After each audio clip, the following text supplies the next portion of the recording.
ఎక్కడ సౌండ్ ఎక్కడ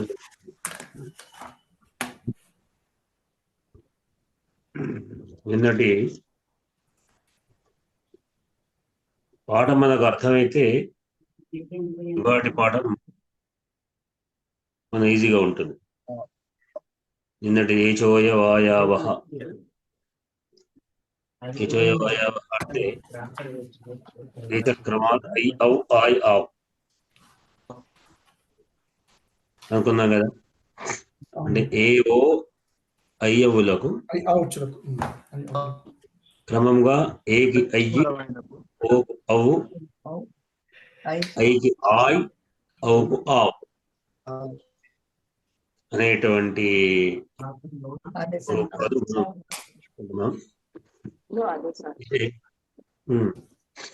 ఇది దాంట్లో సూత్రం ఏం చెప్పుకున్నాము. పాటు కూడా ఏదో డిస్టర్బెన్స్ వస్తే మీ దాంట్లో వచ్చి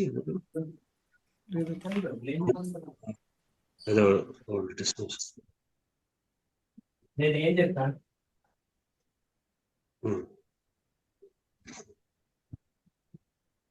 తర్వాత దాంట్లో ఏచోయవాయ సూత్రం ఏచ క్రమాత్ ఐ ఔ ఆయ్ ఆవ్ ఏతే స్యు అచిపరే అన్నా. అచ్చుపరంగా ఉండగా ఇన్నటి రూపాలు మనం చూసుకుంటే విష్ణు హరే ప్లస్ ఏ అని ఉంటే హరే ఏ అనే చోట ఏచోయవాయ సూత్రం ప్రకారంగా ఏచులకు అచ్చుపరంగా ఉంటే అయవాయ దేశ వస్తుంది. ఇట్లా అంటే మనం సేమ్ మామూలుగానే స్థానే తస్తూరి దృష్టి పూర్వస్వ సూత్రం ప్రకారం మధ్యలో వర్ణాంతర విహితంగా ఉంది కనుక హరిలో ఏకారానికి ఏకు మధ్యలో మరొక వర్ణం తిరిగి దాని తర్వాత మరి ఏది రావాలి 4 ఉన్నాయి కదా అయవా దేశంలో అంటే స్థానేంతరమా సూత్రం ప్రకారంగా ఏకారము కంఠము అకారము కంఠతాదు గనక తాదు గనక ఈ కంఠ గనక ఏకారము కంఠతాదు గనక దీంట్లో ఏది రావాలంటే ఐ ఆయి 2 ఉన్నాయి. ఈ రెండిట్లో ఏది రావాలి అని ప్రశ్న వచ్చినప్పుడు యథాసంఖ్య ఉన్న దేశ సమానం సూత్రం ప్రకారంగా దీంట్లో క్రమంలో ఏకారానికి అయ్యి మొదటిది రెండో అంటే హర్ అయ్యి ఏ హర ఏ ఇట్లానే విష్ణవే అట్లానే నాయక పావక చెప్తారు. ఇవాళ సూత్రం ఏం చెప్తుంది. వాంతో ఈ ప్రత్యయే వాంత అంటే ఏమిటి? వకారము అంతము అందుగలది. దాని కంటిన్యూషన్ లో ఆ ఐ ఆవులో 2 యాంతాలు 2 వాంతాలు ఉన్నాయి. యకారాంతాలు వకారాంతాలు కలిగినటువంటివి అవి 2 వీరున్నాయి. దీంట్లో వకారాంతమైన వాటి గురించి ప్రస్తుతం వస్తుంది. ఈ వకారాంతమైనటువంటి ఆదేశాలు ఏచోయవాయ చెప్పినటువంటి వాటిల్లోని వకారాంతమైనటువంటి ఆదేశంలో వాటిలో 2 కూడా హి ప్రత్యయే యకారముతో ప్రారంభమయ్యే ప్రత్యయం. అంటే ప్రత్యయం కావాలి, అది యకారాది ప్రారంభం కావాలి, యకారంతో ఉండాలి. అంటే మిగిలిన శబ్దాలు కానీ వేరే ఉంటే కాదు, ఏదైనా మిగతా విషయాలు ఉంటే కాకుండా కేవలం ప్రత్యయం కావాలి కండిషన్. గో ప్లస్ యం, గోలోని ఓకారానికి యం అనేటువంటిది యకారానికి ఇక్కడ ఏచోయవాయ సూత్రం ప్రకారంగా అవకాశం లేదు. ఎందుకు? యం అనేది యకారాది ప్రత్యయం ఉంది, హచ్చు కాదు. దాంట్లో హచ్చు అని చెప్పబడి హచ్చు కాదు కనుక ఇక్కడ లేదు. కానీ వాంతో ఈ ప్రత్యయ సూత్రం వస్తుంది సూత్రం ప్రకారం నిర్దేశిస్తుంది. ఎట్లా అంటే ఏచోయవాయ సూత్రంలో ఉన్నటువంటి వాటిల్లోనే వాంతములు అంటే అవు ఆవు అనేటువంటి వకారాంతాలు తీసుకుంటే ఆ రెండింటికి అవకాశం ఉన్నది. దీంట్లో ఏది రాలే మళ్ళా యథాసంఖ్యమైన దేశ సమాన సూత్రం ప్రకారం క్రమంగా తీసుకుంటే దాంట్లో అవు గో అవు యం గవ్యం నౌ ప్లస్ యం నవ్వు అన్నప్పుడు ఓకార సమానం ఆవు వస్తే నావు యం నావ్యం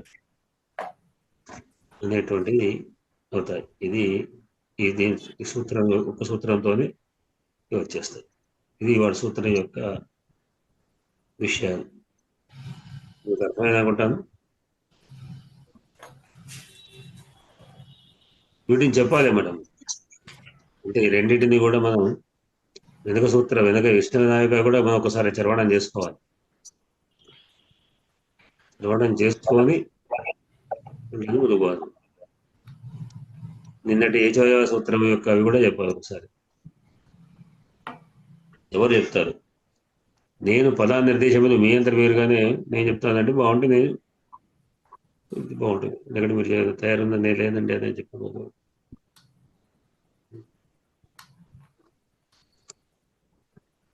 శైలజగా రెడీ అయినారా? చెప్తారా? మీ ఇష్టం వచ్చేది ఒకటి చెప్పండి. ఇవాళ సూత్రం ఒకసారి చెప్పండి సార్. మళ్ళీ ఇవాళ చెప్పే సూత్రం ఏంటిది? వాంతో ఇ ప్రత్యయే. వాంత అనేది ప్రధాన వ్యక్తి. వాంతో ఇది ప్రకారం అంతమందు కలది వాంత ప్రకారం ప్రధాన వ్యక్తికి అర్థం ఏమిటి? ఆదేశం. వాంత అనేది ఆదేశం. ఈ ప్రత్యయే. ఈ అనేది సప్తమి వ్యక్తి, ప్రత్యయ సప్తమి వ్యక్తి. యకారం యు అనే యకారానికి యు అనేటువంటి శబ్దం తీసుకుంటే ఈ అనేది సప్తమి వ్యక్తి అవుతుంది.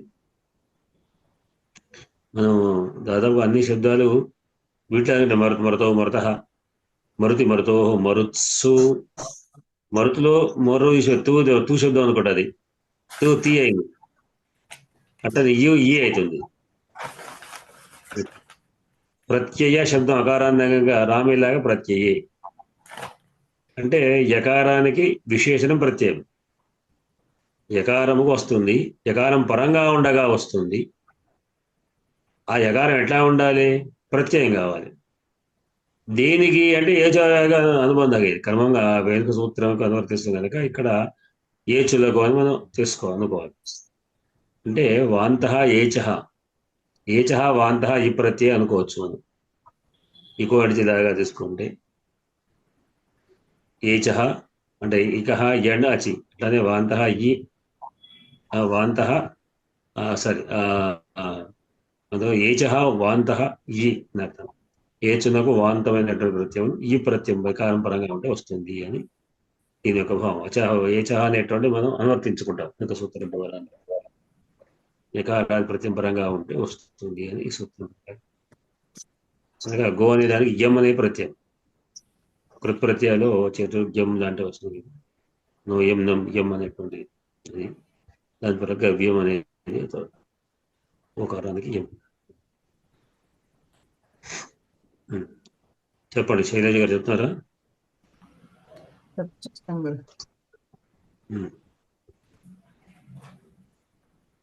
లేదండి, ఇంట్లో కొంచెం మాట్లాడుకుంటున్నారు, నేను చెప్తే డిస్టర్బ్ అవుతుంది. ఇంట్లో బంధువులు ఉన్నారు, నేను చెప్పలేను. సరేనండి.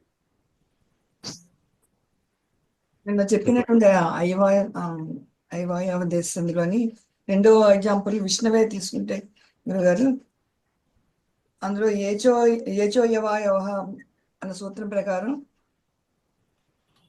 విష్ణువేలోని అంటే విష్ణువులోని షకార నకారోత్తర ఓకార రూప ఏచినకు పరంగా ఏకార రూప అచ్చు ఉన్నందున ఐ ఔ ఐ ఐ ఔ ఐ ఔ అన్నవి ఆదేశంగా వస్తాయి. ఇందులో వీటిలో ఏది అక్కడ వస్తుంది, ఏది రావాలనేటువంటి అనుమాన నివృత్తికి రెండవ సూత్రమైనటువంటి యథాసంఖ్య మన దేశ సమానం ప్రకారం సమాన సంఖ్య కల వాటి తాలూకా విధుల కార్యమే క్రమసంఖ్యలో వస్తాయి. కాబట్టి రెండవదైన ఓకారానికి ఆదేశంలో రెండవదైనటువంటి ఔకారం వస్తుంది. కాబట్టి ఆదేశంగా వచ్చి విష్ణు ప్లస్ ఔ ప్లస్ ఏ ఈక్వల్ టు విష్ణవే అనే రూపం వస్తుంది గురుగారు. ఓకే, ఇంకొకటి చెప్పాలి. ఇక్కడ ఎవరున్నారు? అరుణ గారు చెప్తారా?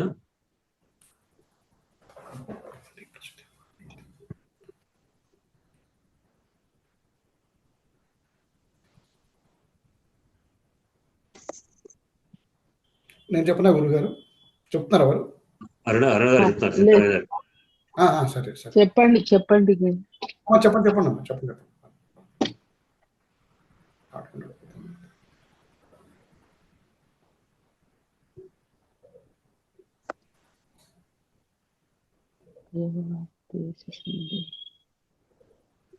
నేను చెప్పాను ఏదైనా ఒకటి చెప్పు. శ్రీమతి ఏదైనా చెప్పు. నాయిక చెప్పండి సార్ కొంచెం.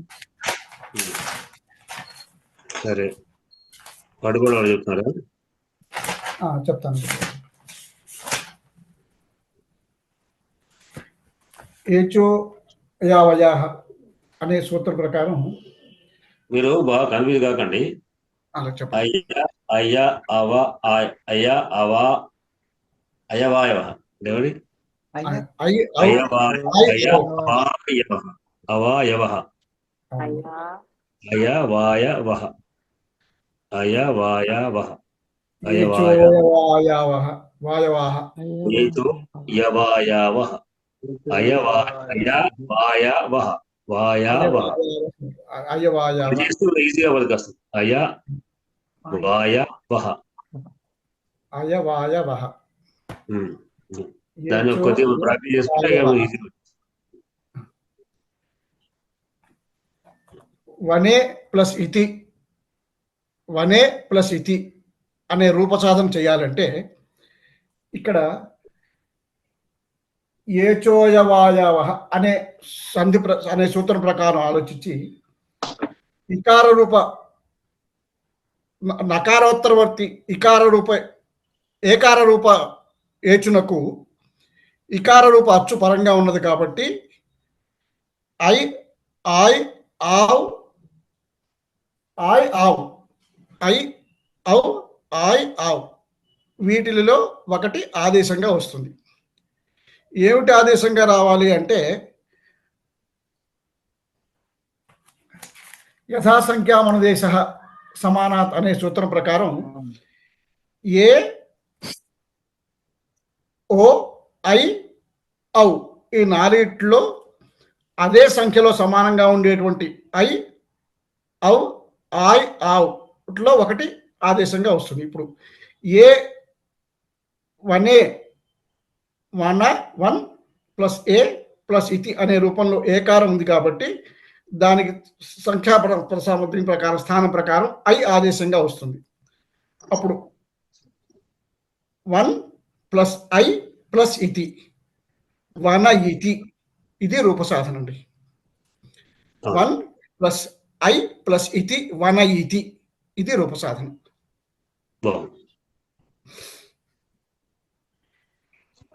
రాజయ్య గారు మీరు చెప్తాన్నారా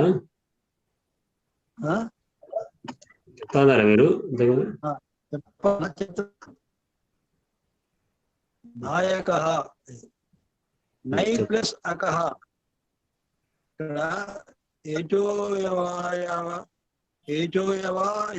అనే సూత్రం ప్రకారంగా ఇక్కడ ఐకారం న ప్లస్ ఐ ప్లస్ అక ఐకి బదులు ఇక్కడ ఈ సూత్రం ప్రకారంగా ఈ సూత్రంలో ఈ యథాసంఖ్యముల దేశ సమానం అని దాని ప్రకారం ఐ ఆవ్ ఆయ్ ఆవ్ అనే ప్రత్యయాలు వస్తుంది అన్నమాట. అయితే దీని ప్రకారంగా ఇక్కడ ఐకి ఆయ్ అనేటువంటి ప్రత్యయం వస్తుంది యథాసంఖ్యను తీసుకున్నప్పుడు.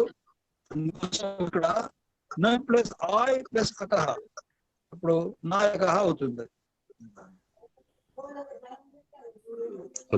ఇది రూపసిద్ధి.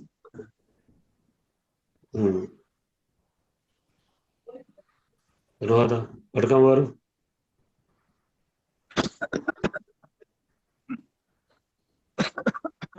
ఇక్కడ ఏచో ఐ అవ ఆయ్ ఆవ అనేటటువంటి సూత్రం ప్రకారంగా ఏచ్లకు ఏచ్ అంటే ఎవోన్ ఐఔచ్ అనేటటువంటి దాంట్లో ఏచ్ ఇక్కు తీసుకున్నట్టయితే తొలగిస్తే ఏ ఓ ఐ ఔ మిగులుతాయి. వీటికి అచ్చుపరమైనప్పుడు ఏ రూపాలు వస్తాయి అంటే ఐ ఔ ఆవ్ ఆయ్ ఆయ్ ఆవ్ అనేటటువంటి 4 రూపాలు వస్తాయి క్రమంగా. ఇప్పుడు మనం నవ్వు అకా తీసుకున్నాం అనుకోండి, నవ్వులో అవు ఉంది, అవు ఉంది. అవుకు అక్కడ అచ్చుపరంగా అక వస్తుంది. కాబట్టి ఈ అవు ఉన్నప్పుడు ఏమి రావాలి? ఏ ఓన్ ఐ ఓచ్లో ఐ ఓచ్ 4వది వస్తుంది.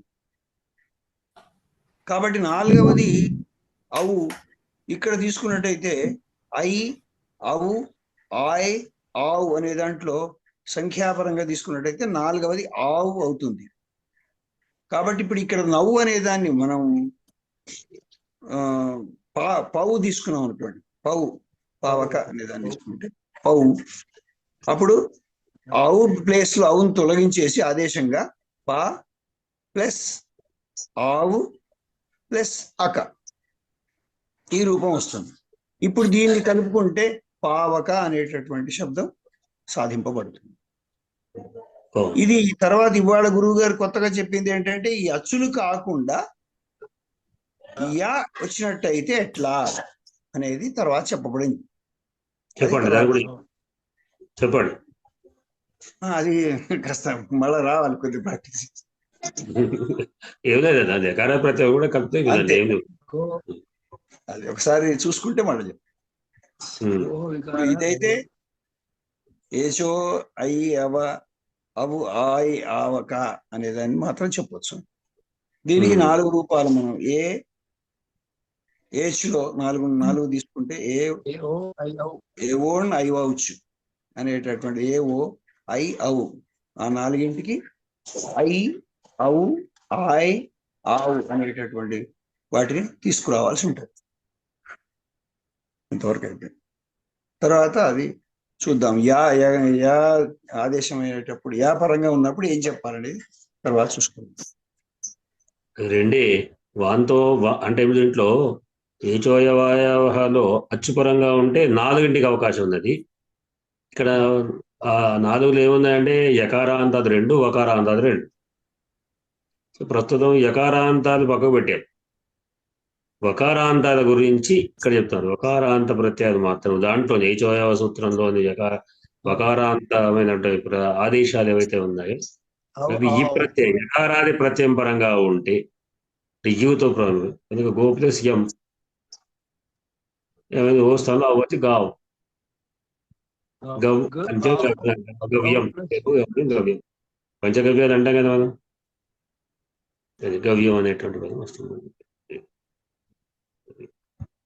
ఊకో వస్తుంది అంతే. అదే సేమ్ అక్కడ అకారాతో ఉంటే దాన్ని ఇంకా కలిపేస్తాం, లేకుంటే ఎం గవ్యం గౌ గోలు గు అవు గౌ ఎం ఇట్లా. లక్ష్మణ్ మీరే చెప్తున్నారు. అంటే ఇక్కడ యకారం అనేది ప్రత్యయంగా ఉండాలి అనేది అర్థం కాదు. అంటే ప్రత్యయాలు మనకు వస్తున్నాయి కదా చాలా. ఇప్పుడు మనం ప్రత్యయాలు చెప్పుకున్నాం చాలా. త్వా ప్రత్యయం, లేప్ ప్రత్యయం, ప్రత్యయాలు ఉన్నాయి కదా.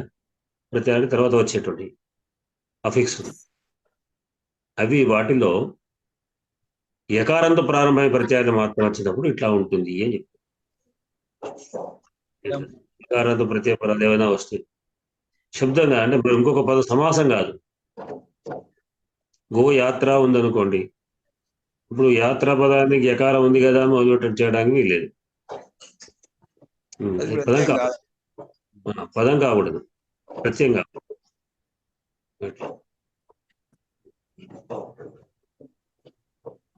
అకారాంతమైన ఆవులకు క్రమంగా ఆదేశం వస్తుంది. గకారోత్తరవర్తి ఓకారమునకు ఎం అను యకారాది ప్రత్యయం పరంగా ఉన్నది కావచ్చు. వీటిలో ఏది రావాలి అనుకున్నప్పుడు యథాసంఖ్య అనుదేశ సమానం అనే సూత్రం ప్రకారంగా సమాన సంఖ్య గల వాటికి విధుల కార్యము క్రమ సంఖ్యలో వచ్చును అని చెప్పడం వలన ఔ ఆదేశమై గ ఔ యం అనేది గవ్యం అనే రూపం వస్తుంది.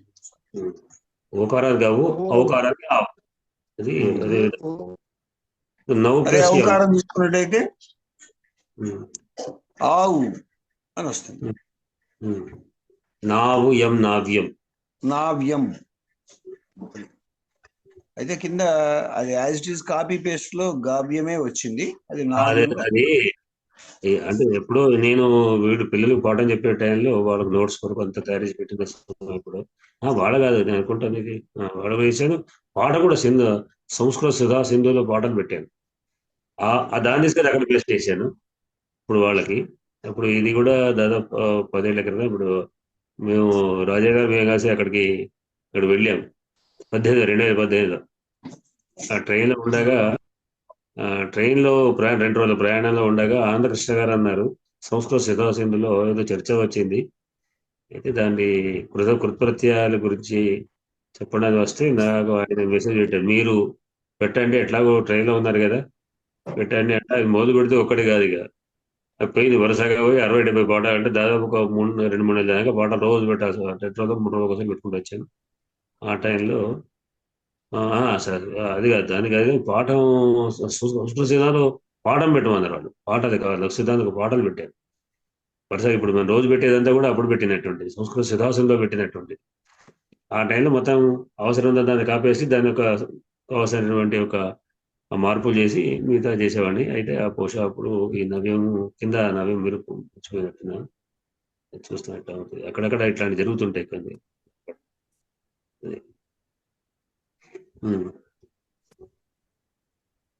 చెప్పండి మరి.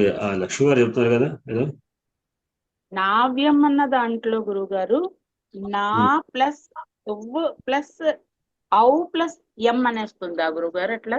నవ్వు అమ్మా. నవ్వు అని అంటే నకారం ప్లస్ ఔకారం. నవ్వు నౌక పదం ఉంది, కప్రత్యం అది. నవ్వు అనేది నౌ కోసం నావ్యం అయింది అనమాట. కా అనేది లేదు.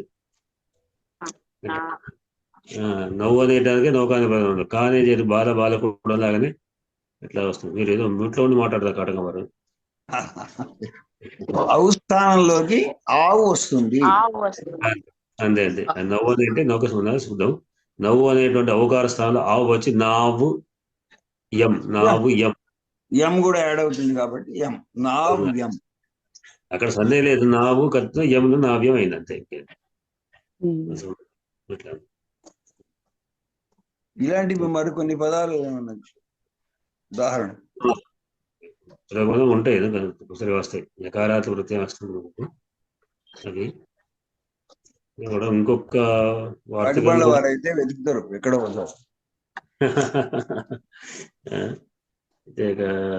అనుకుంటాను. ఇంకొకటి కూడా దీని తర్వాత వార్తిక ఒకటి ఉంది. మనం అది ఇవాళ ఈ పాట కాట ఇక నిజంగా అది కూడా చిన్నది. అది దాంట్లో అది కూడా గవ్యూతి అనే ఒకటి పదం ఉంది. గవ్యూతి అనేటువంటిది కూడా ఇవాళ మనం పెట్టుకుంటే అది కూడా ఇట్లానే ఉంటుంది.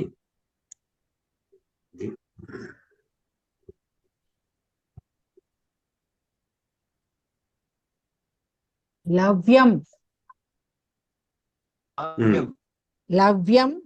క్షయం జయం క్రయం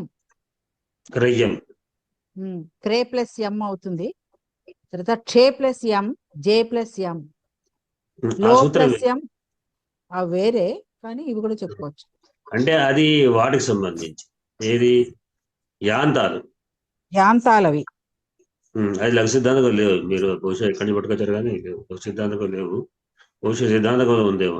సిద్ధాంతం చదువుకున్నాక తర్వాత నేను పాఠాలు చెప్పలేక దాని మీద నాకు దృష్టి కేవలం లఘు సిద్ధాంత పాఠం మాత్రమే చెప్పాను నేను. కనుక అది కావచ్చు. అది అంటే ఇంకొక మీకు ఇప్పుడు పాఠం పెడుతున్నాను. ఇది కూడా మీరు చూడండి. దీన్ని చెప్పేస్తాను ఇప్పుడు. అది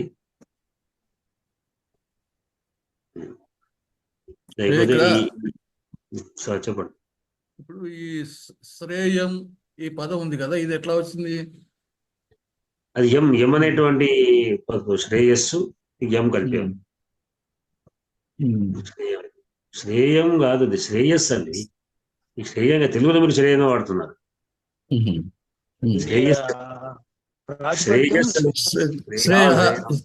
శ్రేయ అనాలి. శ్రేయాన్ శ్రేయాంసో శ్రేయాంస శబ్దం. శ్రేయస్ శబ్దం. ఇప్పుడు అదే అందుకు దీని తేజస్ శబ్దం కూడా చెప్పింది అదే కారణం. తేజస్సులో మనకు అందరూ ఇప్పుడు తేజము అని వాడుతున్నారు. మీరు తెలుగులో తేజం అంటారు, ఓకే. అదే దానితో సంస్కృత పదం సమాసం చేస్తే అక్కడ తేజ అని వాడి ఇంకేదన్నా దానికి సంస్కృత సమాసం చేస్తే అకారాంతంగా వాడి దోషం అవుతుంది. విడిగా మీరు తెలుగు తేజం అంటే పర్వాలేదు. అయితే ఇది కూడా ఈ సంధి కిందకే వస్తుందా? అయవాయావది సంధి కిందకే వస్తుందా? కాదు, ఎక్కడ వస్తుంది? కాదు. శ్రేయస్సు వేరే. శ్రేయస్సు గరియస్ వేరే. అది ఇక్కడ అయ్యే ఆదేశం లేదు కదా. గవ్యముడు గా అకారం అయింది అక్కడ. ఇక్కడ శ్రేయది అట్లానే ఉంది కదా. శ్రేయస్సు కదా. యకారాది ప్రత్యయాలు ఇదవుతాయండి అక్కడ. ఇవి ఏవి వచ్చినా కూడా పైన అకారం ఉంది. ఉదాహరణ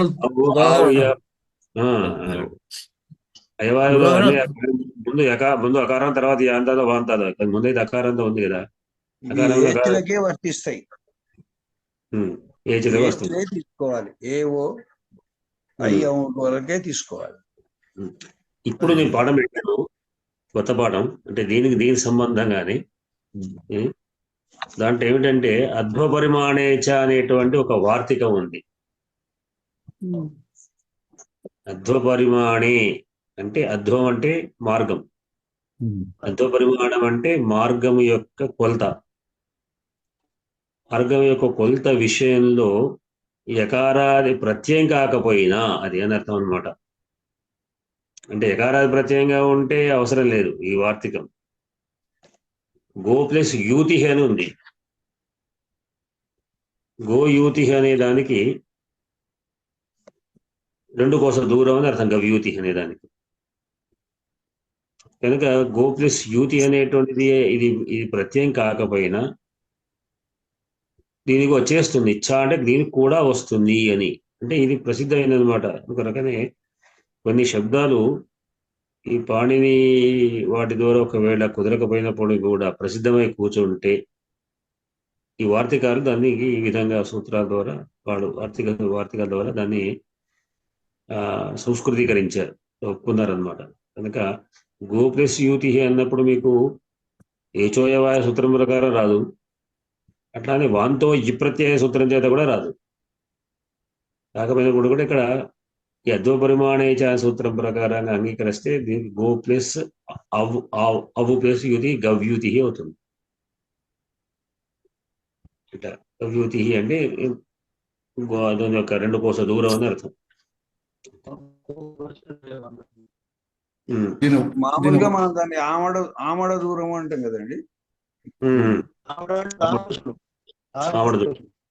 ఆమడ అంటే 2 క్రోస్లేగా. 4 క్రోసులు ఆవిడంటే 4 క్రోస్లా? అవునవును, 4 క్రోస్. 4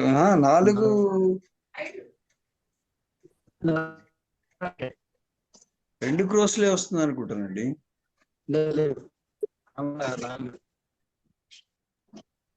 అవి కొంచెం ఆ ప్రాంతాన్ని బట్టి ఏమైనా తేడాలు ఉందేమో మనకు. 4 క్రోసులు అండి. 4 క్రోస్లా? అవునండి.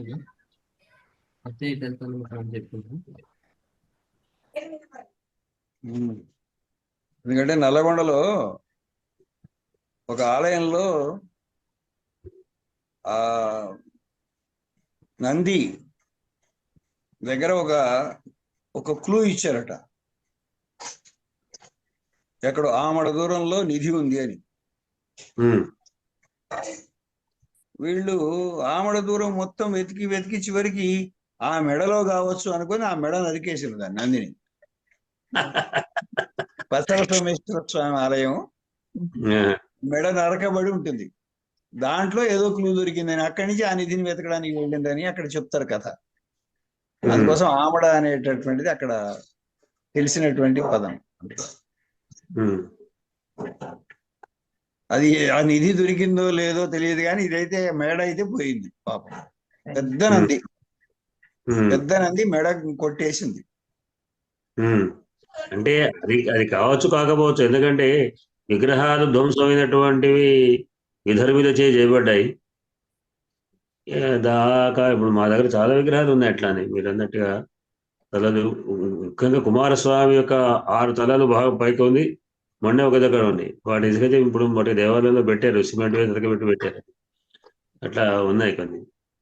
అది దాని కారణం అది కూడా కావచ్చు, ఏదో రకంగా చెప్పడానికి అవుతుంది కానీ అనేది. మామూలుగా కొన్ని భిన్నం చేయడానికి ఏమో ముక్కులు చెవులు కొట్టేయడం అట్లా తెలుస్తుంది.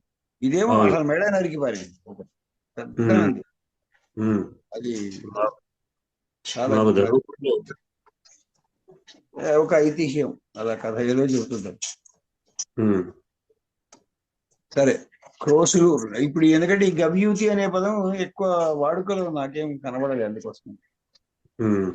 ఈ ఉదాహరణలు తక్కువగానే ఉంటాయి. అది అందుకోసం గవ్యూతి అన్నప్పుడు ఇక్కడ మనం ఏం తీసుకున్నాము, గో తీసుకున్నాం. గో అంటే ఓతో ఉంది కాబట్టి అవు వస్తుంది. శుభ సంఖ్య అవు ప్లస్ యూతి అనుకోండి, గవ్యూతి. గోర్యూతో ఛందస్ శుభ సంఖ్యానం అనేటువంటి ఒక వార్తికము అధ్వపరిమాణేచ సూత్రం ప్రకారంగా కూడా వస్తుంది అని కోశ చెప్తుంది. 2000 ధను మార్గం, ధనస్సు అంటే బాణం యొక్క కొలత, 2000 ధనస్సుల యొక్క కొలత. అంటే ఒక ధనస్సు మనం కొలత పెట్టి వస్తుంటాం కదా, గజం కట్టబెట్టి కొలిచినట్టుగా కోల అంటాం. మామూలుగా కోల అనేది మా ప్రాంతంలో 6 అడుగుల కర్రను కోల అంటాం. 6 అడుగుల కర్ర కొలతకు వాడతారు. 4 గోళల బావి, 6 గోళల బావి, 10 కోలల బావి అనే బావుల కొలతలు కొలిచేటప్పుడు 6 అడుగుల కర్రతో కొలుస్తారు. అందుకోసం కోల అనేది, అది ఇప్పుడు మీరు చెప్పిన ధనుస్సు అనే దానికి సరిపోతుంది. క్రోశద్వయం అని మళ్ళా కింద అర్థించారు. 2000 ధనం.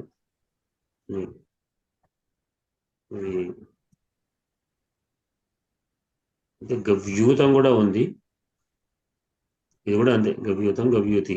గవ్యూతం పదం కూడా ఉంది, గవ్యూతి పదం. గవ్యూతం స్త్రీలింగం, పుంలింగం 2 రకాలుగా ఉంది. గవ్యూతం అనేది నపుంసకలింగం. ఇది కూడా ఇదే సేమ్.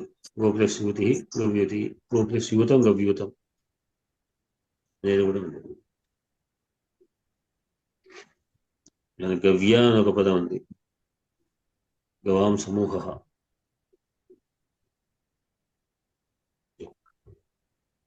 దీని కూడా వాంతో ఈ ప్రత్యయ సూత్ర ప్రకారంగా గవ్య అనేటువంటి పదం కూడా వస్తుందని.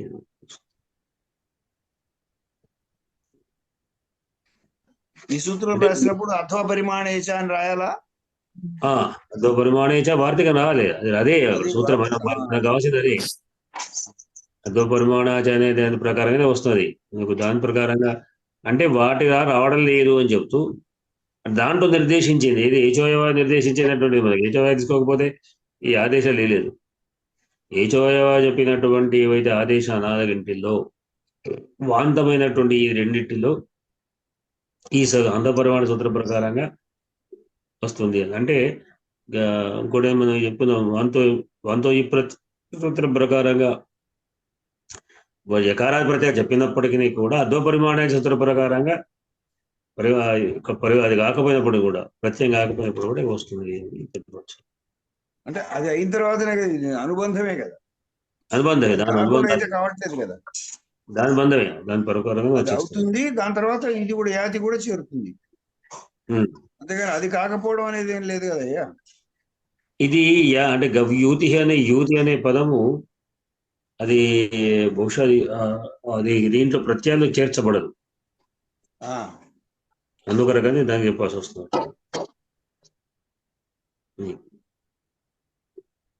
దాన్ని కూడా చూడాలి మరి. యూతి అనే దానికి అది చేరేది కనుకనే బహుశా ఇది కలిపి వస్తుందని అర్థం అవుతుంది. అయితే అది గో ప్లస్ యూతి అండి. ఎలా గో ప్లస్ యూతి. గో శబ్దమునకు యూతి శబ్దము పరమగా ఉన్నప్పుడు వేదమునందు మార్గపు కొలతలను చెప్పినప్పుడు లౌకిక భాష యందు ఓకారమునకు ఆవాదేశము వచ్చును అని చెప్పబడింది. యూతి అనే శబ్దం వేరే, యూతి శబ్దం ఉంది స్త్రీలింగం. ఉమ్, గో ప్లస్ యూతి, యూతి అనే దానికి శబ్దం దానికి దానికి రకరకాల ప్రయోగాలు ఉన్నాయి. అయితే ఇక్కడ శబ్దం గనక అది ప్రత్యయం కాదు గనక దాని కొరకు ఇక్కడ నిజానికి ఆ వాంతో ఈ ప్రత్యయ సూత్రం రాదు.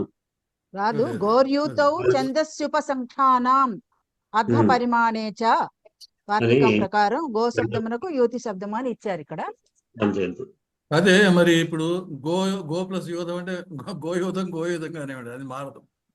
అంతే కదా, గోయూథం అంటే అంతే. యూథం అంటే ఇప్పుడు సమూహం, అది యూథం అన్నప్పుడు అక్కడ మారదు, ఎందుకంటే శబ్దం అది, యూథం అనే శబ్దం.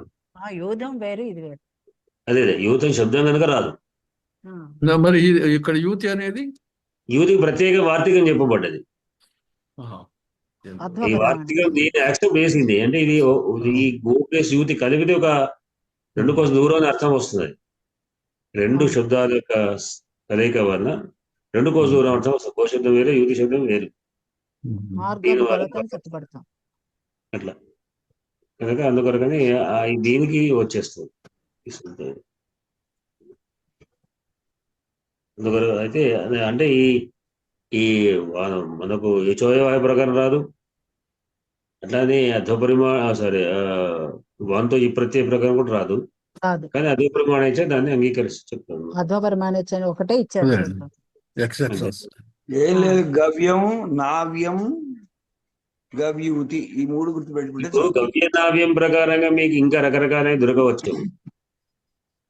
కానీ ప్రత్యయం గవ్యూతి కేవలం గవ్యూతి పదం కొరకు మాత్రమే చెప్పబడ్డది ఇది వార్తికం. అదే అదే అండి. అంటే ఈ శబ్దాన్ని గవ్యూతి అనేటువంటిది అప్పటికే అది ప్రసిద్ధమైంది కనుక ప్రసిద్ధమైన దాన్ని వ్యాకరణం అంగీకరిస్తుంది ఈ వార్తికం ప్రకారం. కొన్నింటిని అట్లా మనకు కనబడుతుంటాయి. కొన్ని పద ఇంద్రేచ గవేంద్ర అని వస్తుంది, గో ఇంద్ర గవేంద్ర అవి వస్తుంది అక్కడ కూడా. ఇప్పుడు మనం చెప్పుకోబోతాం. అదే తెలుగులో విద్రుమము అన్నట్టు, విద్రుతు ఈ పదాలలాగా ఒక ఎక్సెప్షన్. కొన్ని అంగీకరించడానికి కొరకు మళ్ళీ ప్రత్యేక సూత్రాలు వార్తికాలు చెప్పబడుతున్నాయి. అంటే ఈ రాసే టైం కొరకే ముందే అవి ఈ వ్యాకరణానికి అనుకూలంగా లేకపోయినప్పటికీ కూడా అవి ప్రయోగాలు ఉండడం చేత బహుశా అవి ఆమోదం వదిలి వేస్తుంది అనమాట.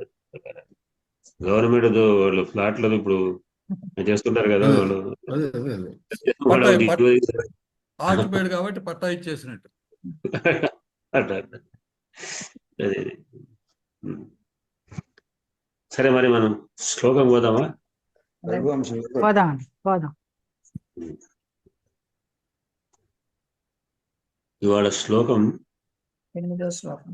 లతా ప్రధానోద్ధృదితై సహ కేశై. చదవండి. లతా ప్రధానోద్ధృదితై సహ కేశై అధిజ్వధన్వా విచచార దావం రక్షాపదేశాన్ మునిహో మధేనోః వన్యాన్ వినేష్యన్నివ దుష్ట సత్వాన్. పదచ్ఛేదానికి వస్తే లతా ప్రతానోద్ధృదితై సహ కేశైః అధిజ్వదన్వా విచచార దావం రక్షాపదేశాత్ మునిహోమధేనోః వన్యాన్ వినేషన్ ఇవ దుష్ట సత్వాన్. అది పదచ్ఛేదం అవుతోంది. ఇక్కడ విచచార అనేది మనకి క్రియాపదం అవుతోంది. వ్యుత్పత్త్యా లతా ప్రతానోద్ధృదితైః. లతానాం ప్రతానాని ప్రతానోద్గ్రథితైః. లతా ప్రతానోద్గ్రథితైః. గ్రథితైః. లతా ప్రతానాం లతానాం ప్రతానాని. లతా ప్రతానాని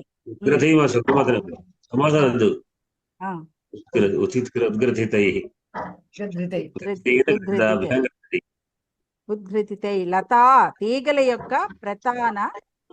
నేను అర్థం అడగలేదు, శబ్దం ఎట్లా విభక్తి ఎట్లా వచ్చింది మాత్రం చెప్పండి. గ్రథితైన అంత నాలెడ్జ్ లేదు, మీరు చెప్పండి నేను వింటా.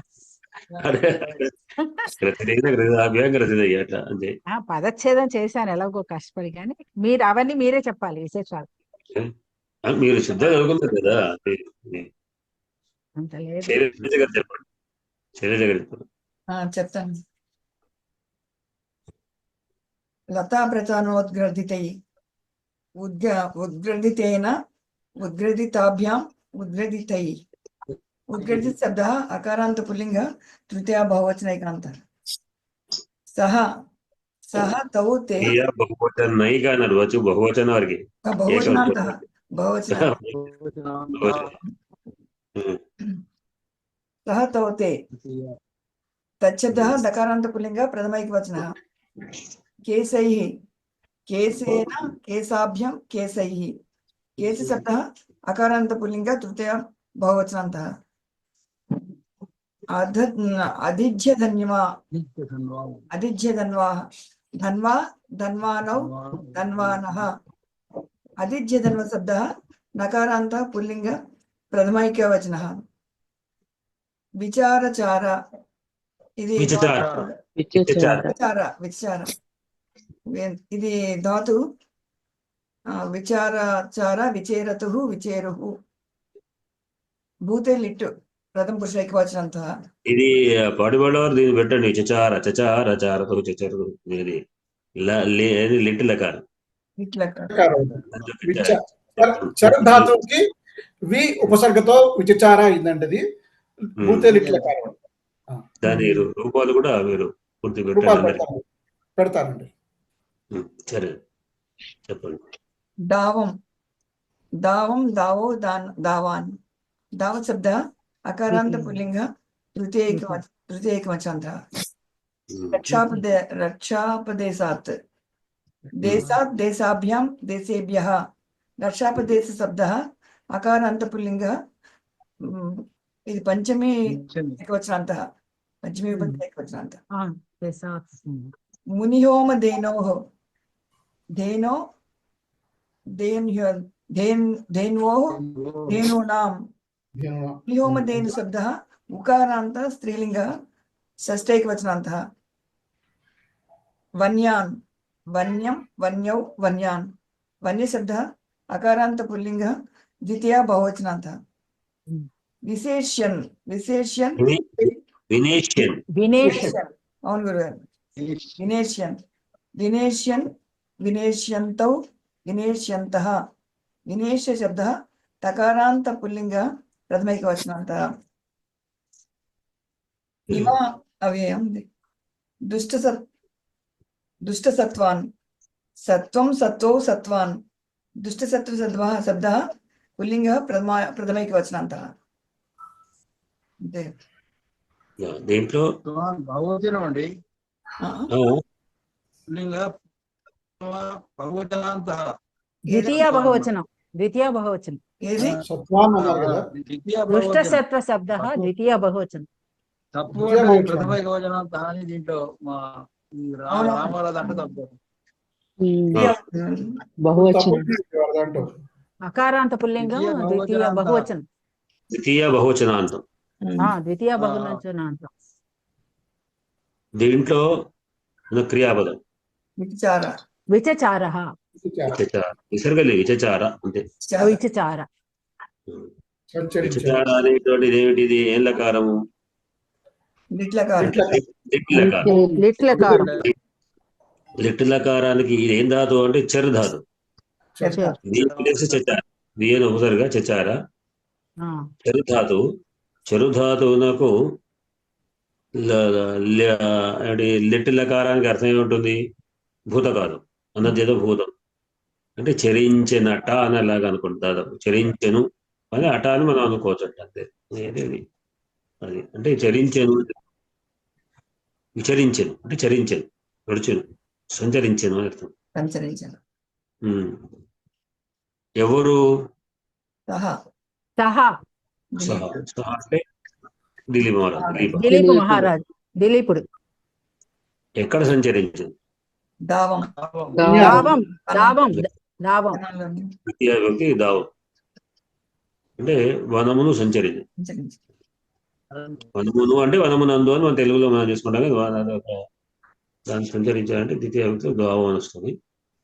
అయితే ఆయన ఎట్లాంటి వాడు సహా కథం భూతః విశేషణ్ణివ. ఏమేమి ప్రధాన వ్యక్తులు ఏమేమి ఉన్నాయి ఇంకా? విశేషణ్ణివ. అధిజ్య ధన్వాన్ అవుతుంది. అధిజ్య ధన్వ. అధిజ్య ధన్వాన్. అధిజ్య ధనువా పదం అధిజ్య ఉంది. ధన్వాన్ అవుతుంది. ధనువన్ శబ్దం అది.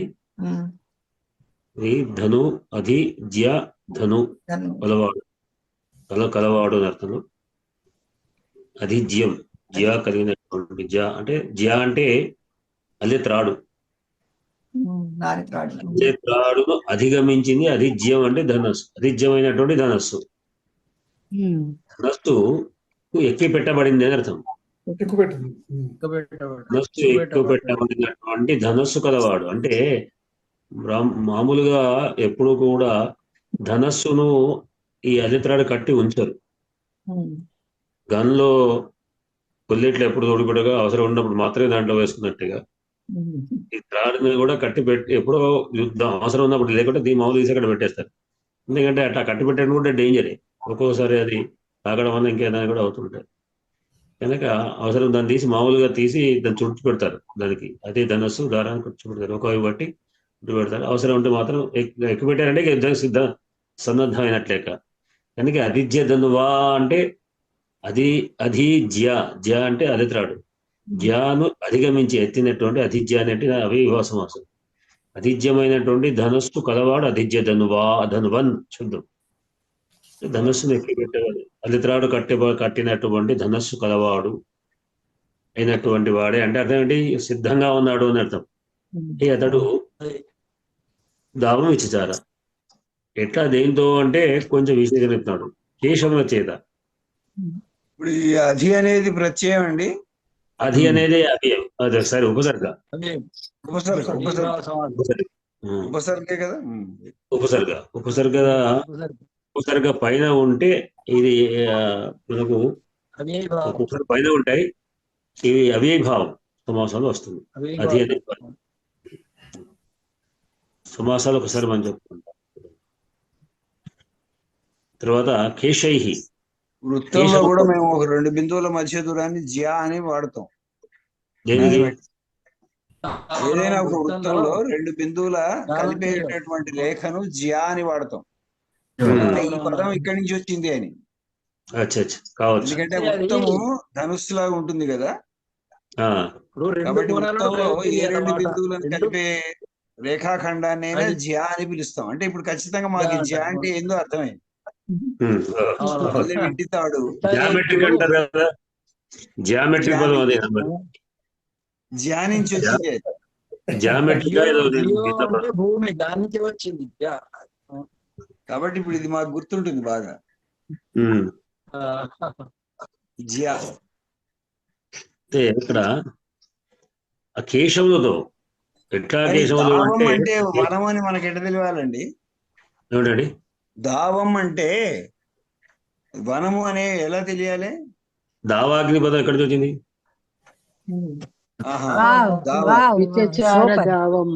సూపర్. దావానలము దావానడము, దావాగ్ని, అది అట్లా వస్తే కానీ మరి గుర్తుండదు. దావం అంటే మాకు అది ఎక్కడ ఈ పదం అని అర్థం కాదు. దావానలము, దావాగ్ని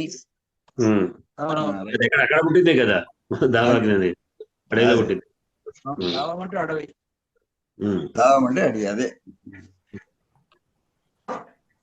అయితే ఈ వెంట్రుకలు ఎట్లా ఉన్నాయంటే లతా ప్రతానోద్గ్రథితై, ఆయన సంచరించే సమయంలో లతా ప్రతానం, లత అంటే తీగల యొక్క ప్రతానం, ప్రతానం అంటే సమూహం, తీగల యొక్క సమూహం. ఈ షష్ఠీతత్పురుషం గుర్తుపెట్టుకోండి. లతా ప్రతానం, ఆ ప్రతానముల చేత ఉత్తుగ్రథితములు. గ్రథిత అంటే గ్రథితమైనవి ఉత్తుగా అయినాయి. గ్రథితం అంటే మోహం నిలబడినటువంటి పైకి లేబడినటువంటి, పైకి లేవబడినటువంటి అంటే ఆయన అడవిలో సంచరిస్తుంటే ఆ చెట్లకు తీగలకు వాటికి వెంట్రుకలు తాగి అవన్నీ రేగిపోయినాయి అనమాట. వెంట్రుకలన్నీ కూడా రేగి రెచ్చిపోయినటువంటి వాడి ఉన్నటువంటి కేశాల చేత దావం అధిజ్యధన్వా సన్ అనుకోవాలి. ఎందుకంటే దాన్ని కలవాడై అని అర్థం. అంటే ధనస్సు ఎక్కపెట్టబడినటువంటి వాడై సహా విచచార, అతను సంచరించాడు. సంచరించాడు. ఎట్లా అంటే కవి ఒక ఊహ చెప్తున్నాడు. ఏమిటి అంటే వినేష్యన్ ఇవ, వినేష్యన్, ఇది కూడా కథం భూత అంటే వినేష్యన్. ఏదైనా నీ అనే ధాతువునకు వి పరం చేసుకుంటే ఇది నేష్యన్ అనేటువంటిది ఏమిటి అంటే శత్రు ప్రత్యయం. ఈ శత్రు ప్రత్యయము వర్తమాన కాలంలో కాకుండా భవిష్యత్ కాలంలో కూడా మనం చెప్పుకునేది. నేష్యం అంటే నేష్యతి అనే దానికి శత్రు ప్రత్యయం చేస్తే నేష్యన్, చేయబోతున్నవాడు అని అర్థం. గచ్చన్ అంటే వెళుతున్నవాడు, గమిష్యన్ అంటే వెళ్ళబోతున్నవాడు అని. అట్లా శత్రు ప్రత్యయంలో భవిష్యత్ కాలం శత్రువు ఉంటుంది. భవిష్యత్ కాలం పదంకు చేస్తుంటే చేయబోతున్నాడేమో, వినేష్యన్ ఇవా భలే, అంటే శిక్షిస్తున్నాడేమో, నేర్పుతున్నాడేమో అన్నట్లుగా. ఇది ఎవరిని? దుష్టసత్వం. దుష్టసత్వం. దుష్టసత్వములను. దుష్టమైన సత్వం అంటే ప్రాణులు, అంటే మృగాలు కదా. సత్వం అంటే మామూలు ప్రాణులు, దుష్టమైన మృగాలు సత్వం. వాటి అవి ఎట్లాంటివి? ఇక్కడి వన్యాలు, వనం సంబంధమైనది వన్యం.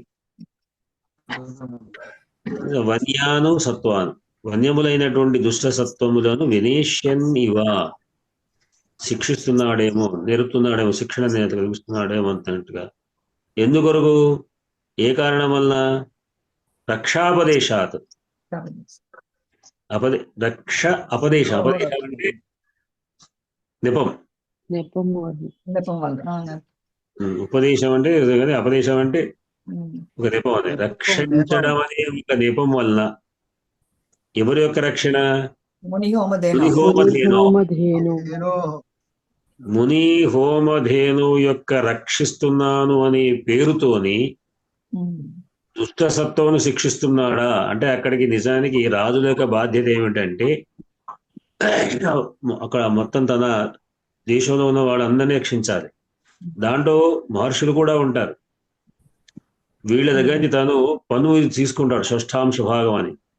6వ భాగాన్ని రాజుకు వస్తుంటుంది. ఎవరి సంపాదన వాళ్ళకు ట్యాక్స్, ఇన్కమ్ ట్యాక్స్. 6వ భాగం అంటే ఎంత అంటే 1/6. 1/6 అంటే రాజా గారు చెప్తారు ఎంత 1/6 అంటే?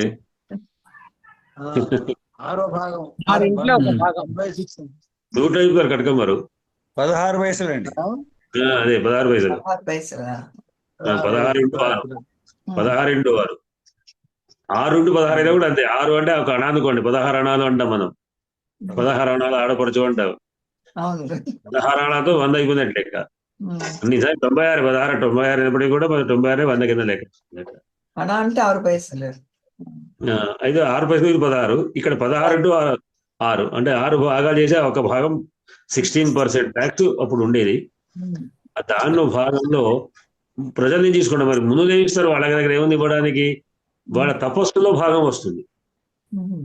తపస్సులోని వాళ్ళు చేసే ప్రతి చర్యలోని యొక్క పుణ్యకర్మాన్ని కూడా రాజు రక్షిస్తారు. అందుకని రాజు అది ఏమంటారంటే దాంట్లో మనుస్మృతిలో వస్తుంది, బాలోయం నామంతవ్య మహతీ దేవతాశక్తి నరరూపేణ తిష్టతి అంటారు. ఒక గొప్పనైన దేవతాశక్తి వాళ్ళు ఆవహించి ఉంటుంది. పట్టాభిషేకం చేయగా ఆటోమేటిక్గా ఒక దైవత్వం వచ్చేస్తున్నాడు. అందుకని ఆ దైవత్వం వాళ్ళని రక్షిస్తుంది. చాలా చోట్ల కూడా మనం గమనిస్తుంటాం, ఎక్కడైనా ఏదైనా జరిగితే, ప్రమాదం జరిగితే వీళ్ళు రక్షించబడతారు. మన మురాజ్ దేశాయి విమానం ప్రమాదం జరిగితే దాంట్లో దుంకిపడ్డాడు, మీది దుంకాడు కింద, మీది దుంకి అట్లానే చెన్నారెడ్డి కూడా అట్లా ఇది విమానంలో దుంకి వాళ్ళు బతికిపోయేటట్టుంది సార్. ఎందుకంటే ఒక దైవత్వం కాపాడదు, ఒక దాన్ని వచ్చేస్తుంది. కనుక ఆ 6వ భాగం వీళ్ళకి వస్తుంది. వాళ్ళని రక్షించిన బాధ్యత ఈయనకుందని. అందుకే రక్షించాలంటే ఏం చేయాలి? వేటకు వెళ్తారు. అందుకని వేటకు వెళ్ళి వేటలో దిగుతుంది చూడడం. ఇప్పుడు ప్రస్తుతం లేకపోయినా ముని హోమధేను అనే ముని హోమధేను రక్షణ అనే వ్యపదేశం చేత ఆయనే ఈ దుష్టసత్వం రక్షిస్తున్నాడు అన్నట్టుగా ధనస్సును ఎక్కువ పెట్టి సంచరిస్తున్నాడు. ఆ సంచరించే సమయంలో ఆయన మొత్తం ఎంత కష్టపడతా ఏదో సుఖకరంగా దాకుడు చేసుకుంటూ పోతానే కాదు, అంటే తను ఎట్లా ఉన్నా ఇబ్బంది లేకుండా దాంట్లో దూరి దూరి పోతాడు అనమాట. అడవులలోకి దూరి లోపలికి వెళ్ళి వాటన్నింటినీ కూడా చేసుకుంటూ పోతూ ముందుకు పోతున్నాడు. అంటే ఇక్కడ నాకు ముళ్ళు గుచ్చుకుంటాము, అక్కడ పోతే అద్దాకుతాము ఇద్దాకుతాం అనుకుంటూ సుకుమారంగా వెళ్ళటం కాదు అనేసి చాలా దాంతో కష్టపడైనా సరే లోపలికి వెళ్ళి వనంలో సంచరిస్తూ ఏ విధంగా ఉన్నా వాటిని నెయ్యుకుంటూ పోతున్నాడు. ధనుస్సు నెక్కిపెట్టి ఉన్నాడు. అవసరం ఉంటే ఏదైనా వస్తే దాన్ని సంహరించడానికైనా సిద్ధంగా ఉన్నాడు అని అర్థం అనమాట. ఇది వనేష్యన్ ఇవా అనేప్పుడు ఇవా పదము ఇక్కడ వలే అంటే అర్థం ఏంటి? ఇక్కడ ఉపమానం లేదు, ఇది ఊహల్లో వలే అని వస్తుంది. సంహరించున్నాడేమో అన్నట్లుగా అనే దానికి ఉత్ప్రేక్షాలంకారం అంటారు. చేయబోతున్నాడేమో అన్నట్టుగా అనేది అక్కడ ఉపమానం. ఊహల్లోనే చేస్తాడా అన్నట్టుగా చూస్తాడని ఇది శ్లోకం. ఇవాళ అనుకోకుండా మా నాన్నగారి సేవలో ఉన్నప్పుడు ఏం చదువుతున్నావు, క్లాస్కి వెళ్ళాలి అన్నాను. ఎందుకు ఇప్పుడు ఎక్కడ అన్నారు, సంస్కృత క్లాస్ నేర్చుకు ఏం చెప్తున్నారు రఘువంశము, ఏ సర్గలో ఉన్నావు అన్నారు. ద్వితీయ సర్గే ఆరంభిస్తారంటే అయితే ఈ శ్లోకం తెలుసా అని ఈ శ్లోకం చెప్పారు. ఆయనకి సడన్ గా ఏదో గుర్తొస్తుంది చెప్పేస్తారు. వాళ్ళకన్నీ బైహార్ట్ కదా. నేను చెప్పేసి దీంట్లో ఈ శ్లోకమేనా ఇవాళ అన్నారు. అవును ఇవాళ 8వ శ్లోకం చెప్తారు అని అంటే మొత్తానికి అంతా పదవి భాగం చెప్పేసి అర్థం అంతా చెప్పేశారు. అందుకే నేను చెప్పగలిగాను. ఆయన ఎప్పుడేం చెప్తారో తెలియదు. ఒకసారి సంస్కృతిలోనే సంభాషిస్తారు నాతోటి. నేనేమో తడబడతాను, ఎందుకు చదివా అసలు నువ్వు సంస్కృతం మాట్లాడడం రాని అంటారు. ఇవాళ ఈ శ్లోకం ఆయన చెప్పారు నాకు. సంతోషం. వారి దగ్గర ఇంకా మీరు ఇంకా ఎక్కువ నేర్చుకోవాలని, ఇంకా ఎక్కువ కూడా అవసరం. తిరుప్పావు సూక్తాలు అవన్నీ కూడా ఆయనే చెప్పారు. రుక్కుల ప్రకారం చెప్పడం అనేది ఆయనే చెప్పారు నాకు. అవి నోట్స్ తయారు చేసుకుని ఆయన చెప్పినప్పుడల్లా గౌరవ ఎప్పుడు పెన్ను దగ్గర పెట్టుకుని రాసుకోవడం అలవాటు అయిపోయింది. ఎప్పుడు ఏది చెప్తారో తెలియట్లేదు. మా నాన్నగారు ఇట్లా ఎన్నో చెప్పేవారు నాకు. అంటే ఎప్పుడు ఇంటికి వచ్చి ఆయనే ఉద్యోగరీత్యా ఆయనే, నేను ఎప్పుడు దూరం ఉన్నాం. చివరి సమయంలో కూడా కొన్ని సంవత్సరాలుగా ఇంటో ఒకటి తీసుకొని రమ్మని నేను బలవంత పెడితే మా ఇంటికి ధర్మపురి వచ్చేసారు, హైదరాబాద్ షిఫ్ట్ అయ్యి. ఆ సమయంలో అప్పుడప్పుడు ఏదన్నా చెప్తుండేవారు. చెప్పినప్పుడు అదేదో మీరు అన్నట్టుగా పెన్నో కాగితం నాకు తీరిక ఉండి పెన్నో కాగితం ఉంటే అందుబాటులో ఉంటే రాసుకునేవాడిని. అది అవసరం. లేకపోతే యాక్చువల్ గా వాయిస్ రికార్డ్ చేసేస్తాను. ఇవాళ ఏవో రాసుకుందామని పద్యాలు తీసుకెళ్ళాను, రాయలేదు కానీ ఈయన చెప్తుంటే గౌరవ రాసేసాను. అందుకని నేను చెప్పగలిగా. ఎప్పుడో ఏదో చెప్తారు, గబుక్కుని జ్ఞాపకం వస్తుంది. సడన్ గా మంచిగా మాట్లాడతారు, ఇంకోటేమో ఏదో మాట్లాడతారు. ఇవాళ రఘువంశం 4 శ్లోకాలు చదివారు ఆయన. ఇవాళ ఎన్నో శ్లోకం అడిగి 8వ శ్లోకానికి వేరే చెప్పారు. పైగా 8వ శ్లోకం అంటే ఇదేని వేరే గుర్తుపెట్టుకుని చెప్పడం విషయం. మా నాన్నగారు ధర్మపురిలో హై స్కూల్ లేని సమయంలో మొట్టమొదటిగా ధర్మపురి నుంచి సర్టిఫికేట్ కోర్స్ సంపాదించింది ఆయన. విజయవాడకి వెళ్ళి ఎంట్రన్స్ వచ్చారు. అయితే ఆ సమయంలో ధర్మపురిలో స్కూల్ టీచర్ కావాలంటే ఊర్లో వాళ్ళంతా చెప్పేది ఈయన రాజశాస్త్రి గారు ఉన్నారు అని. అయితే వాళ్ళు ఉద్యోగం ఇవ్వడానికి వచ్చినటువంటి వాళ్ళు, బాబు నువ్వు ఏం చదివే అని అడిగితే ఈయన ఇప్పుడు పంచకావ్యాలు అవి ఇవే చూడండి, అవి కాదు సర్టిఫికేట్ వేయలేదు అప్పుడు ధర్మపురిలో సర్టిఫికేట్. ఆ సమయంలో ఆయన ఒక పరీక్షకు ఒక ఆయన ప్రశ్న వేస్తే ఆయన మాగా బాగా కంటస్తా ఉంటే ఏదో ఒక శ్లోకం చెప్పు అన్నాడు. ఏదో కానీ మీరు ఏమని అడగండి అన్నాడు. ఏదని అడుగుతావు అదేమిటి అన్నాడు. నువ్వు ఎన్ని సర్గలు చదివావు అంటే మొత్తం మహాభారతం వచ్చింది. మొత్తం మహాభారతంలో నువ్వు ఏ శ్లోకం అడిగి చెప్తావు అన్నాడు. మళ్ళీ వ్యాఖ్యానంతో పాటు మొత్తం అంతా నువ్వు ఏ శ్లోకం కళ్ళు మూసుకొని పుస్తకం ఇట్లా అక్షరం తీసి పుస్తకం తీసి ఈ శ్లోకం చెప్పంటే ఆ శ్లోకం మొత్తాన్ని వ్యాఖ్యానంతో పాటు మళ్ళీ నాథ వ్యాఖ్యానంతో పాటు కంఠస్థానం చెప్పేసి మొత్తం వివరణ కూడా తీసుకున్నటువంటి ఇది గొప్పదం. సరే మా చదువు లేదంటే కుట్టేస్తే చదువు అంటాం, గొడవ చదువు అన్నట్టుగానే. కానీ ఇవాళ మీరు శ్లోకం ఇప్పుడు పెట్టారు కదా, శ్లోకం చదువు అన్నారు. అయ్యో మా సార్ ఇంకా పెట్టలేదు మా ఆచార్యుల వారు అన్నాను. అంటే నేను చెప్తానుండు అనేసి చెప్పారు. అనుకున్నా వాళ్ళకి 94 ఏళ్ళకి ఇంకా బాబోయ్ ఏం చదువుతారో ఆయన. ఇప్పుడు వాళ్ళు పూర్వం చదివినట్టు చదువు ఏంటంటే పరీక్ష గురువు చదివింది కాదు. అదే పరీక్ష గురువు చదివింది. ఇప్పుడు మా నాన్నగారు అట్లానే పరీక్షకు వెళ్ళారు. అంటే ఇక్కడ ధర్మపురిలో ఒక ఆయన స్కూల్ హెడ్ మాస్టర్ తయారై ఆయన ఎట్లా కాదు బాబు నువ్వు పరీక్ష రాయాలని చెప్పి తనే సొంతంగా ఫారాలు నింపి నువ్వు విజయవాడకు వెళ్ళి, విజయవాడ మా ఇల్లు ఉంది, అక్కడ ఉండి పరీక్షలు రాయి. అప్పుడు తెలంగాణ యూనివర్సిటీలో ఉందో లేదో ఇక్కడ ఉందో తెలియదు. ఈయన పాపం ఒక్కడు వాళ్ళ ఇంటికి వెళ్ళాడు, అక్కడ పరీక్ష రాయి. సిలబస్ అన్ని పుస్తకాలు వేసి మొత్తం సిలబస్ ఇప్పించాడు, అది చూసుకోమన్నాడు. అన్నీ అయినా కంఠస్థమే. అక్కడ పోయినాక అన్నకెంత దాదాపు 20 సంవత్సరాలు ఉంటుంది, 15-20 సంవత్సరాలు. కొత్తగా పల్లెటూరు, ధర్మపురి పల్లెటూరు, ఇక్కడికి అక్కడికి వెళ్ళే కానీ అక్కడ సినిమా హాల్లో అవి కనవు కానీ రోజు సినిమా పడితే అది పెడితే అక్కడ వాళ్ళు ఇంటి వాళ్ళు తిట్టారు, ఏమైనా బాబు చదువుకోవడం లేదా, చదువుకోకుండా నువ్వు ఏం చదువుతున్నావు అంటే, ఇక ఈ పుస్తకం ముందర పెడతాను చూడండి అన్నాను. మొత్తం ఏడుద్దడు చెప్పేశారు. ఇవన్నీ మొత్తం అన్యాయంగా వచ్చినటువంటి ఇవన్నీ కూడా. దాని తర్వాత పరీక్ష రాసే విధానం తెలియదు. ఇంకోటి ముఖ్యంగా ఒక పుస్తకం ఒక పురుషకే 3 గంటలు రాస్తే ఎట్లా వాళ్ళు అంటే అట్లా కాదు, దీనికి టైం తీసుకోవాలి, ఈ టైం ప్రకారం ఇంతే రాయాలి, నువ్వు ఇన్ని పేజే రాయాలి, నువ్వు 3 గంటలు వస్తే గదే 20 మార్కులు వస్తాయి కానీ 21 మార్కు పడదు అని చెప్పి పరీక్ష విధానాలు కూడా చెప్పారు. విధానాలు గురుగారు ఇక్కడ ఈ హోమధేనువు అంటాడు, ఈ ధేనువుని హోమం చేస్తారా ఏమిటి? హోమానికి ఉపయోగించే ధేనువు. ధేనువు యొక్క గవ్యాలు హోమానికి ఉపయోగపడేది హోమధేనువు అవుతుంది అని మీకు తెలియదు కాదుగా, నన్ను ప్రశ్నిస్తారు. అంటే కాదు యజ్ఞాలలో వీటిని ఉపయోగించేవాళ్ళు. ధేనువులే ఉపయోగించారు. అశ్వాల్ని, ధేనువుల్ని బలిచ్చినట్టుగా నేను వినలేదు. అశ్వాలు ఉన్నాయి, ఇవి ఉన్నాయి, మేకలు, ఎక్కువ మేకలే. ప్రత్యేకమైనటువంటి అశ్వమేధ యాగాలు అటువంటి కొన్ని ఉన్నాయి.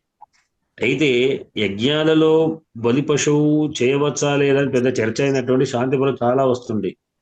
దాంట్లో కూడదనేటువంటిది కూడా ఉంది. అది అభిచారిక యాగాలు అంటాం. అభిచారికం అంటే అవి దోషాల కింద లెక్క. నిషిద్ధ కర్మల్లో అవి నిషిద్ధ కర్మలు 4 రకాలు. అవేమిటి? నిత్యకర్మ.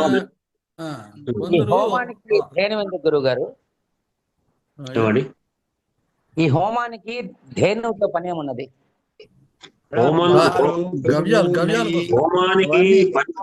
హోమానికి నెయ్యి కావాలి కదా, మీకు ఎక్కడికి రావాలి? పంచగవ్యాలు కావాలి కదా, పంచగవ్యాలు కావాలి, అవన్నీ కావాలి. అన్ని హోమాలు అందుకొరకే ధేనువుల్ని బాగా పెంచేవారు. పువ్వుల్ని వాళ్ళు చేసుకొని అవి చేసేవాళ్ళు. అట్లా హోమకం నెయ్యి లేకుండా మీరు అసలు చేయరాదు, నెయ్యే కావాలి కదా. కనుక నెయ్యి అనే కాదు, సరే మిగతా పంచగవ్యాలు కూడా. అంటే ముందు నెయ్యి అనేది మనం, ఎందుకంటే అగ్ని కనుక ప్రతిబింబడికే నెయ్యి కావాల్సినటువంటిది. దాంతో పాటు మిగతావి కూడా వస్తుంది. స్వాహాకారాలు చేయాలంటే నెయ్యే కదా మనం చేయాల్సింది, దేంతో చేస్తుంటారు అట్లా. అయితే కొందరు మోడర్న్ క్రిటిక్స్ అంటారులేండి, గోవును కూడా ఉపయోగించేవాళ్ళు యజ్ఞాలు అని చెప్పి. గోవుల్ని కూడా హోమంలో వేసేసేవాళ్ళు కొన్ని అని కొందరు ఆధునిక విమర్శకులు అంటారు. అదే ఇప్పుడు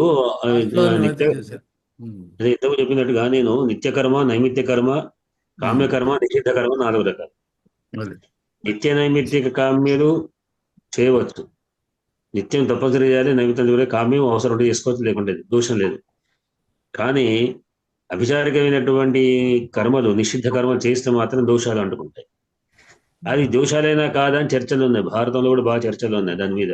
చేయవచ్చు అనేటువంటి కొన్ని అధ్యాయాలు ఉంటే, చేయకూడదు మళ్ళీ అధ్యాయాలు కూడా ఉన్నాయి. దాని మీద నేను భారత భారతిలో వ్యాసాలు రాసింది, దాంట్లో పెట్టాను.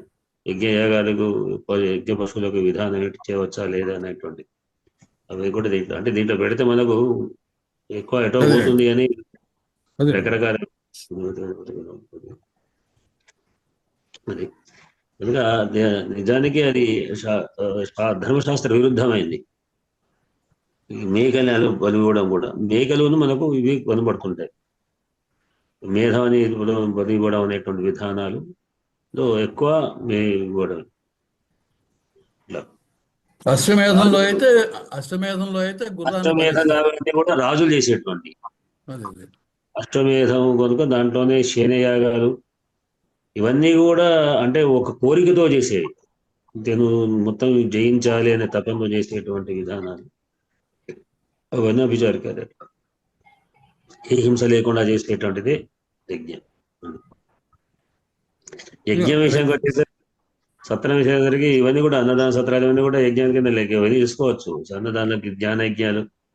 అందుకొరకే భాగవతంలో మనకు ఏమొస్తుందంటే వ్యాఖ్యానంలో మొట్టమొదట నైమిషారణ్యంలో శౌనకాది మహర్షులందరూ కూడా సంవత్సర వర్షాధికమైనటువంటి యజ్ఞంలో సమయంలో కూడా సూత మహర్షి వచ్చినప్పుడు ఆయన అడిగారు. అంటే అక్కడ ప్రశ్న ఏంటంటే వీళ్ళు యజ్ఞం చేసుకుంటూ కూర్చున్నారా లేకుంటే ఈ పురాణం కూర్చున్నారా అని ఒక చర్చ వచ్చింది. కానీ నిజానికి స్పష్టంగా అర్థం ఏంటంటే అక్కడ యజ్ఞం అనే దానికి జ్ఞాన యజ్ఞమే కానీ ఈ హవనాలు హోమాలు కాదు. వాళ్ళు మాకు ఏ పురాణం వెళ్ళినా శౌతకాది మహర్షులు సూతుడు అడగడం అలాంటిదే ఉన్నది. అంటే దాని పేరు జ్ఞాన యజ్ఞం.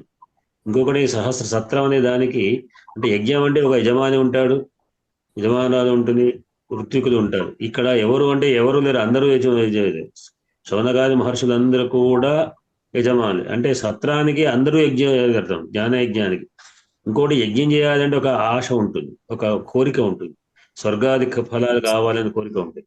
స్వర్గకామో యజేత అని భీమాసత్వం. స్వర్గకాముడైనటువంటి వాడు యజ్ఞం చేయాలి అన్నప్పుడు స్వర్గం అంటే ఏమిటి? మళ్ళీ జ్ఞానం అజ్ఞానం అనే విషయానికి వస్తే ఇది అజ్ఞానమే. ఏది? స్వర్గకామాలు కోరుకోవడం.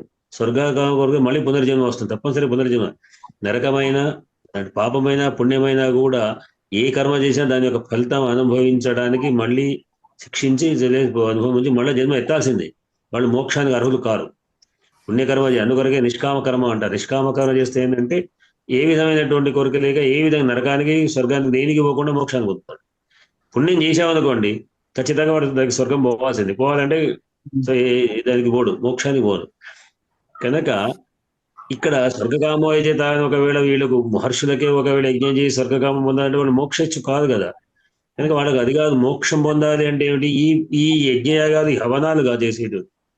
వాళ్ళు జ్ఞాన యజ్ఞం ద్వారా మోక్షాన్ని పొందడానికి కొరకు జ్ఞాన యజ్ఞం చేశారు. ఆ జ్ఞానం వేల కోటి సంవత్సరాలు ఉండేటువంటిది అనమాట. దాని ప్రకారంగానే చేసుకుంటూ అంటే వచ్చిన వాళ్ళని కూర్చోబెట్టడం, వాళ్ళు సత్కరించడం, అందరు కలిసి ఈ ప్రవచనం చెప్పడం అనేది ప్రధానమైనది. అది కూడా అంతేగాని ఇవి లేవు దాంట్లో. ఇది యజ్ఞం యొక్క విధానం. సరే, ఒకవేళ చేస్తే కూడా నిష్కామైనటువంటి నిత్య కర్మల్లో ఉన్నది. నిత్యకర్మ హోమాలు ఉన్నాయి, నిత్య అగ్నిహోత్రం ఉంది. నిత్యం అగ్నిహోత్రం కూడా హోత్రం చేయడం హోమమైన. అగ్నిహోత్రం చేసేది హోమమే. కనుక నిత్యాగ్నిహోత్రం సంబంధించిన హోమానికి కావాలంటే నెయ్యి కావాలి. అందువరకనే దేనువుని పెట్టుకున్నారు వాళ్ళు అట్లా. అది ఇవి దీంట్లో యొక్క సారాంశం. సరేనండి, సమయం చాలా చాలా దాటిపోయింది. శైలజ గారు, ఒక రిక్వెస్ట్ ఏంటంటే మనం చేసేటువంటి ఈ చర్చలన్నీ కూడా మీరు దాంట్లో పెట్టకుండా ఏదైనా ఎడిటింగ్ చేస్తూ ఉంటే బాగుంటుంది. ఎందుకంటే మనం యూట్యూబ్ లో అవన్నీ ఈ చర్చలన్నీ వింటున్నాం. అంటే అవసరం ఉంటే పర్వాలేదు, అవసరం లేకుండా ఊరికి ఏదేదో వేరే ప్రసంగాలు వచ్చినటువంటి కూడా వస్తుంటాయి కదా. వాటిని ఎడిటింగ్ చేసి కొన్ని ఎడిట్ చేస్తున్నాను. అంత విని అందులో కొన్ని అక్కర్లేంది కొన్ని ఎడిట్ చేస్తున్నాను. ఓకే, చూడండి మరి. అది అవసరమైందంటే అందులో నలుగురికి పనికి వస్తుందనే ఉంచుతున్నాను. చూడండి అందరికి. ఇలాంటి మాటల్లో కూడా మనకు అవసరమైన ఉండే అందరికి తెలియాలనుకున్నవి ఇప్పుడు చెప్పేది అంతా కూడా కొంత ఇందులో కొన్ని పాయింట్లు ఇంపార్టెంట్ అయినాయి. అందరికి చెప్తానుకుని ఉంచుతున్నాం. అది అంటే నిన్న మనం పెట్టారు కదా, పాడి వాళ్ళ వారు మేము ఇంటికి పోయినాం, వాళ్ళ ఇంట్లో అక్కడ ఉంది ఇక్కడ ఇవన్నీ చర్చలు కాబట్టి ఒక్కప్పుడు తొందరగా వచ్చేస్తున్నాయి, మొత్తం అలా ఇచ్చేస్తున్నాం. లైవ్ వెళ్ళిపోయినప్పుడు అలా వెళ్ళిపోతుంది. అంటే వాళ్ళ ఇంటి ముచ్చట సరే ఇక్కడ ప్రస్తుతం ఇక్కడ మాట్లాడుకుంటాం కానీ మనం అవి మనకు దాంట్లో అవసరం లేదు. సరే అండి, అందరికీ కూడా శుభరాత్రి, ధన్యవాదాలు, నమస్కారాలు. స్వస్తి ప్రజాపతి మార్కెట్ భీమైష గోబ్రాహ్మణేభ్యో